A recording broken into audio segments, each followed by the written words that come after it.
Here we are back at the 2025 IHSBCA Red Carpet Show. We've been talking to Hall of Famers. Our next one is Jim Lyttle. Jim Lyttle went to North Dearborn High School, which is now part of East Central. That's in southern Indiana.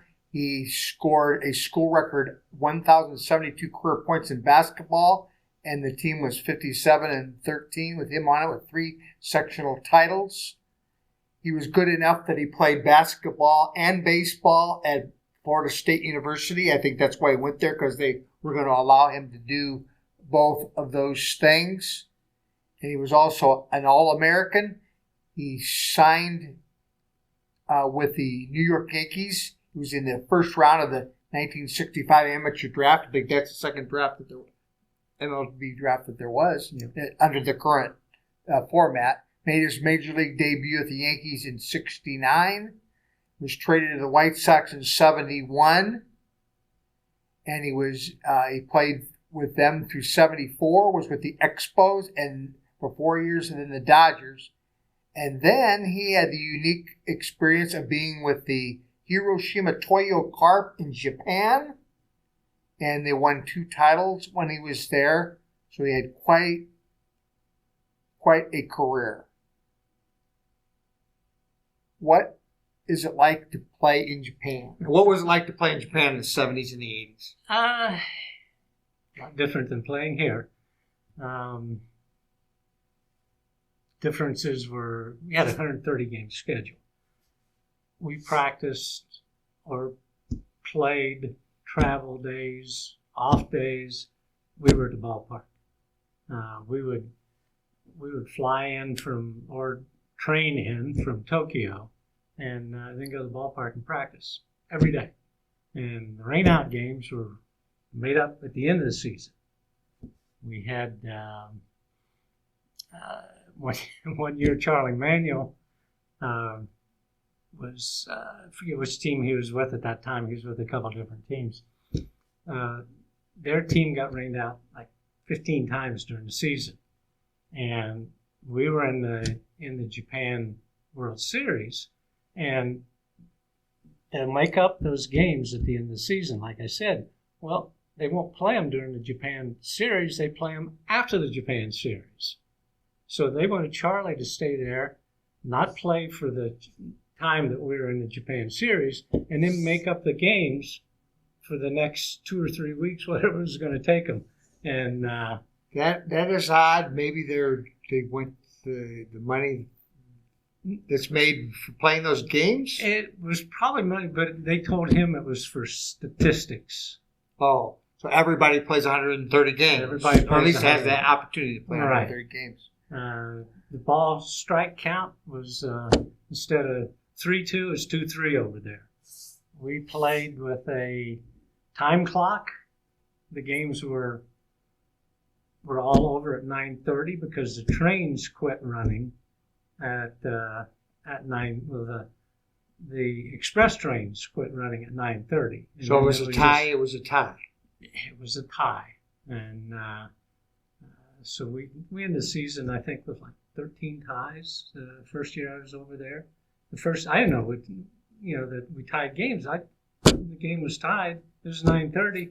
I ran out on the field. All the players were laughing at me. And, what? The game's over. And so. What did you like best about playing the big leagues? You had several different teams you played for. And I liked the competition on that level. I think, competing on that level was really good and enjoyable. I played for several managers, of course. Gene Mauch was probably maybe the smartest manager that I played for in Montreal. And he platooned everybody. It was a platoon system. And you knew when you were going to be used. And so, everybody was in the game. Unlike when I was with other clubs, you never knew when you were going to get in the game if you weren't a starter. So you knew if it was a right-handed pitcher late, if you hadn't started, you may be in the lineup or you may start that day. Because you were a left-handed hitter. I was a left-handed hitter. I threw right-handed, but I was a left-handed hitter. And I knew that, if if Ronnie Woods was in the outfield, right-handed hitter, and they brought in a right-handed pitcher late in the game, I was going to be hitting. And Mock would, I played center field and right field there, and Mock would move me over the shoulder of the pitcher. From the dugout, he's yelling at me in center field. Over this shoulder, over that shoulder, and we knew how we were pitching them. We had our meetings and everything. We knew how we were pitching everybody. But so many times he was right, and full speed, stretched out, catch the ball where he moved me on that side. But he was just a smart, intelligent manager. I'm thinking that might have been the first time you had regularly played on turf in your life. Is that right? No, that was in Old Jerry Park. Oh, I'm thinking of the big stadium. Okay, wrong. I was there 76. I went to the wrong Dodgers. era. Then they moved to the stadium, the Olympic Stadium, right after I left there. Do you know who you got your first major league hit off of? Knuckleballer. Phil Necro? No. Like Wilhelm? No, Wilhelm was gone. What was his name? He came to the White Sox with us when I was with the White Sox. Wilbur was already there. Oh. This was a right-hander that came to the White Sox. Okay. They had a line drive back off of his leg. They had a line drive back off of his leg for an infield single. I mean, you hit some home runs, but you didn't consider yourself a home run hitter. No. Well, I led the nation in home runs at Florida State. That's why the Yankees drafted me. But as soon as I got to the Yankees, it was, get your hands up high and get on top of the ball. Well, at that point, I started hitting a lot of ground balls. And yet you're left-handed at Yankee Stadium. You think you would have tried to take advantage of that, but they didn't. Well, they didn't let you? The American League at that time, now, the strike zone was down around the belt. It was the armpits at that time. Oh. So you had to, even though the really good hitters, I've looked at a million videos and stuff on YouTube about hitters in slow motion. Even the great hitters back then, Ted Williams and whatever, they didn't swing down at the ball. They all swung up at the ball like the guys are doing today.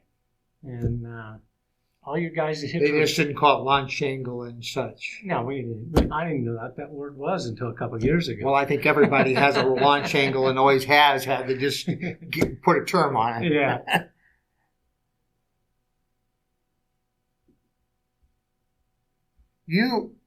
You live with your wife in North Carolina. What's your wife's name?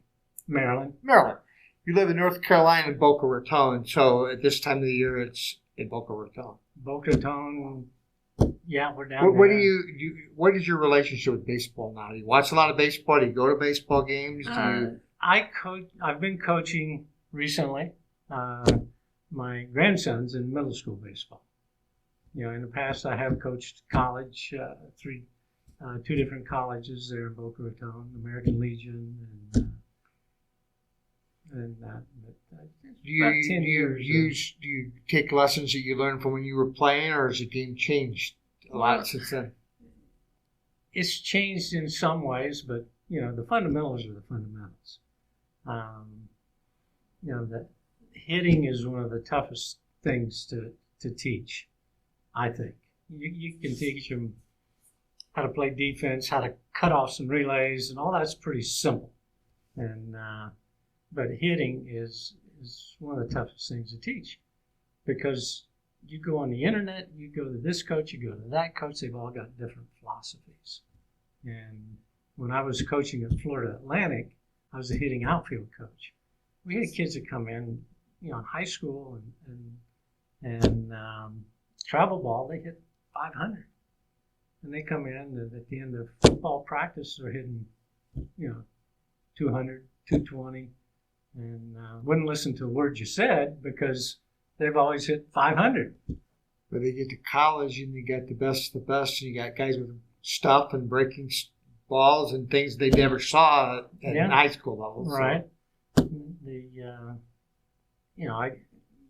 What I always told them was, I said, do you remember that guy you went 4 for 4 off of? He's probably at Princeton now with his nose in the book, and he'll be your boss someday. I said, the guy that struck you out 4 times? Remember him? he's the guy you're facing now. You got to get better. So that was kind of, a lot of my philosophy in trying to get these kids to wake up to what they're competing against now. Very good. Well, congratulations. Appreciate your time. Thank you very much.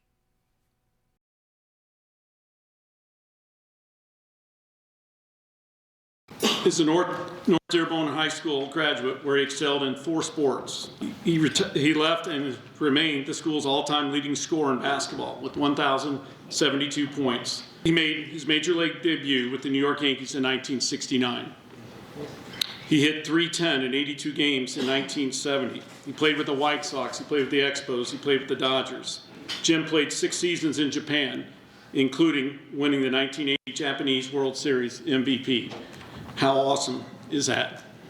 The 216th inductee to the Indiana Baseball Hall of Fame, Mr. Jim Lyttle. Honored to meet you. Thank you. Congratulations.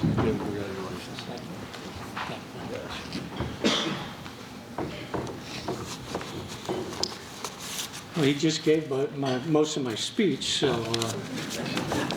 but got a few things to touch on. Play ball. That's been heard a lot of times in my lifetime, and I hope it's heard a lot of times in y'all's lifetime too, and your kids, your grandkids, your players, all you coaches. Well, I grew up in Bright, Indiana, down south near Cincinnati. We didn't have organized baseball there for the youth. My dad built a ball field in the back of his house, and he started Little League baseball there. I went on to North Dearborn High School, where I played basketball, baseball, ran track and cross country.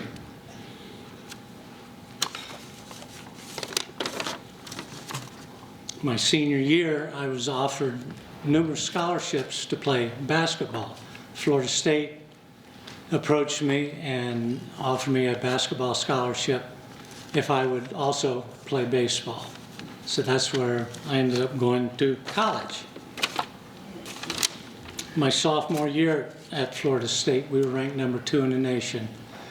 And I led the nation in home runs that year. Now, this was back in kind of a dead ball era with wood bats. I hit 13 home runs in 60-some games, and that led the nation. The Yankees drafted me in the 10th round, or drafted me 10th in the first round that year. And they invited me to come to Yankee Stadium to sign my contract and meet the team. When I walked into the locker room after signing my contract,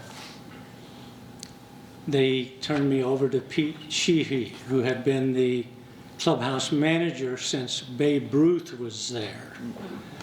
And Pete grabbed me by the arm and he said, you have to meet somebody.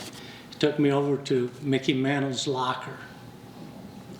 And Mickey stood up and started talking to me. Now, I'm from Bright, Indiana. We had one stop sign, right? And Mickey started talking to me, and all I could think of was, I'm taller than Mickey Mantle. I mean, it was amazing. I don't remember one word he said to me, not one. And so that was quite an experience. Also, after that, I got dressed and went out on the field to take batting practice. And Mickey was standing there with his bat, and he handed it to him. He said, get in the cage, rookie, and take a few swings. So his bat was a Joe DiMaggio bat, and model bat. So I get in there, I get in the cage, and I dig in, and I look up. Whitey Ford's doing batting practice. So, you know, I'm a little overwhelmed by all of this, you know. Anyway,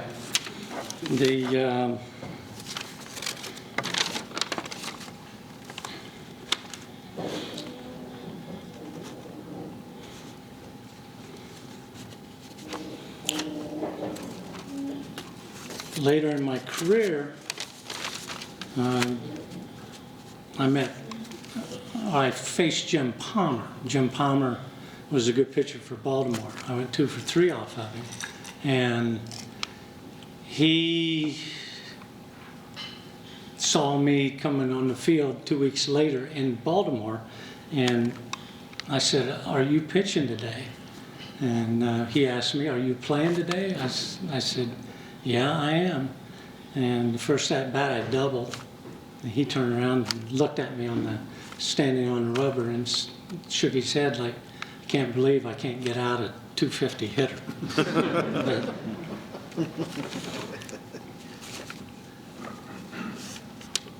anyway, I'd like to thank my wife, Marilyn, sitting over here, my family, my 3 children who are sitting over here, their spouses, some of my grandkids, some of my friends, some of my other relatives sitting back there that have come to this event. And I'd like to especially thank my wife of 58 years for letting me drag her all around the world to follow me while I played this wonderful game. She's been a great mother to our children and a great grandmother to some of the grandkids that are here, but to all of the grandkids. And I would like to thank the state of Indiana for giving me some really good coaches while I was here, a really good family to support me, my friends, and all the life lessons that the state has taught me. I'd like to thank the Indiana Baseball Hall of Fame. It's all right. You can say anything you want tonight. And for this great honor, and it is very special to me. And I'd like to say, play ball. Most of all, have fun while you're doing it. Thank you.